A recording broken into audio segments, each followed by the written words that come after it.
জুলাই আগস্টে ছাত্র জনতার গণ আন্দোলনের অন্যতম রেড জোন ছিল রাজধানীর চানখাঁরপুল। ৫ আগস্ট সরকার পতনের দিনও ডিএমপির উপকমিশনাররা শাহবাগ থানায় এসে ২ শতাধিক পুলিশ সদস্যকে আন্দোলনকারীদের উপর গুলির নির্দেশ দেন।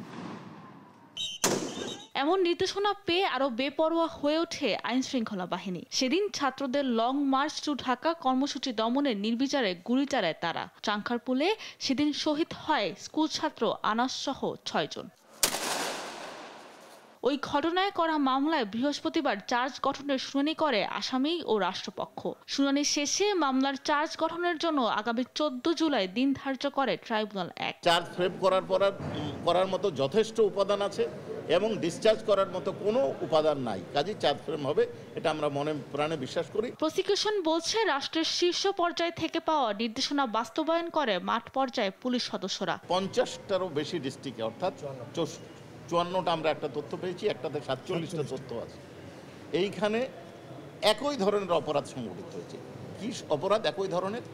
এই অপরাধটার মধ্যে চাইনিজ রাইফেল ব্যবহার করা হয়েছে, এসএমজি ব্যবহার করা হয়েছে, আর ড্রোন সিস্টেমটা কি, আন্দোলনকারীদের অবস্থান শনাক্ত করার জন্য ড্রোন ব্যবহার করা হয়েছে, শনাক্ত করা হয়েছে।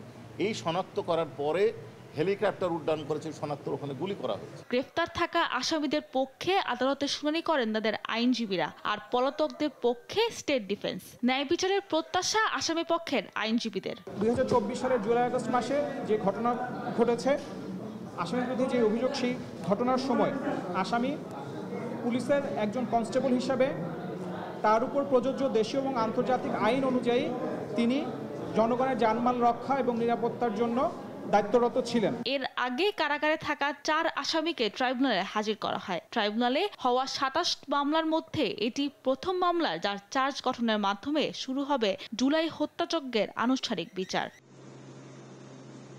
সাবরিনা মজুমদার, দেশ টিভি, ঢাকা।